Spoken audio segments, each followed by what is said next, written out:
Hi everybody, I just started this book just within the last couple of days. It's called Sugarproof and it's about sugar and the sugar industry and marketing sugar to our children, and it's really an alarming look at what we're putting in our body and what we're putting in our kids' bodies every day. Honestly, I'm only like 20 pages in. The book is called Sugarproof, and it's by Michael I. Goran, PhD, Professor of Pediatrics, Children's Hospital, Los Angeles, and Keck School of Medicine at USC, and also Emily E. Ventura, PhD, and MPH. So I just wanted to go over some of the things really in the intro here. I mean, I'm like 18 pages into this book, and it's really remarkable. I highly recommend the book so far, by the way. So they're just really pointing out that there's hidden sugar in so much of our food today and so much processed foods. So he says 70% of, according to their research, or they've done an extensive amount of research, 70% of processed foods in the United States today have added sugar in it. 80% of snack foods have added sugar in them. So it gets worse. So also he was talking about, both authors talking about teriyaki chicken and vegetable bowls. You may think you're making a good decision there, but when you start looking at the sugar content, because of the teriyaki, it can actually have more added sugar than a Coca-Cola.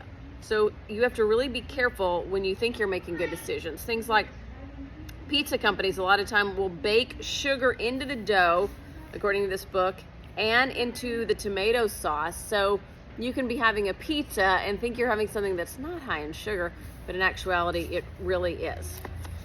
I've like highlighted this all up already. So sugar, these authors are making the argument, and I think it's pretty much accepted now in the research communities. Sugar has destructive and possibly lasting effects on learning, memory, addictive tendencies, taste preference, appetite regulation, impulse control, and metabolism. And again, we're talking about children and long-term effects in many cases. We're learning that growing kids can be much more vulnerable to these effects than adults. If your children are suffering from learning or behavior problems, or if they can't seem to control what they eat, it's smart to take a look at their sugar consumption. And sugar goes deeper still into a child's growing liver and heart. Wow. Excess sugar can lead to fatty liver disease, type 2 diabetes, cardiovascular disease, and even an increased risk of some forms of cancer. The effects begin before birth when a mother consumes too much sugar and sugar substitutes. The authors both get into the sugar substitutes as well, saying that's not always a good option either. There's lots of sugar substitutes out there right now. You've probably heard of all of them. So they also really focus on processed foods. So when you go buy something processed and you read and it says it has however many grams of sugar, they've actually gone in and done some independent testing and found that there's even more sugar and different kinds of sugar in some of these processed foods than what is listed on the label. So again, you think you're making a decent decision when it comes to what you're feeding your children, but according to their testing, sometimes it can be much worse. So it's just something that's super concerning. And they talk about fatty liver disease in kids.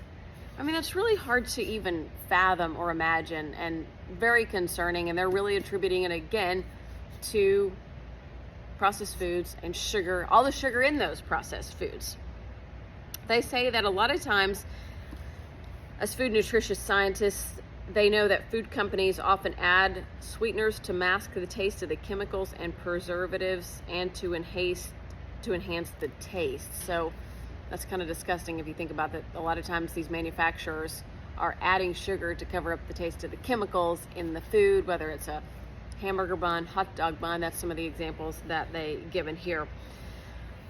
They also talk about just how much more sugar Americans are consuming now than in years past. So according to the book, during the American colonial period, the amount of sugar consumed by the average person was 4 pounds a year. It's just over 1 teaspoon a day. By the year 2000, so 23 years ago, sugar consumption peaked at 150 pounds per year. This is a person. or a whopping 45 teaspoons a day for the average American. Imagine a 2-pound bag of sugar. Wow. In 1750, the average person was consuming 2 of those bags in a year. In 2000, this increased to 1.5 bags of sugar each week. The United States is now the world's largest per capita consumer of sugar. So whether it's hot dog buns, bread, granola bars, yogurt, milk, even the salty snacks sometimes you'll find have added sugar as well. Sausages, I've noticed that if you buy even like different forms of beef or bacon have added sausage. Many times if you buy beef jerky, that has added sugar as well. So you have to really watch for it.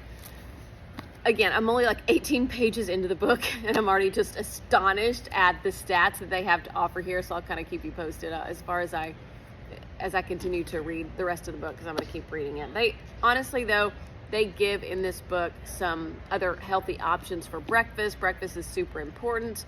And a lot of times if your kids are reaching for granola bars or granola or cereal, things like that, that certainly we know has added sugar. So I'll keep you updated. In the meantime, if you're looking for a book to read about health and nutrition, this is a great one to get started with. All right, have a good day, everyone.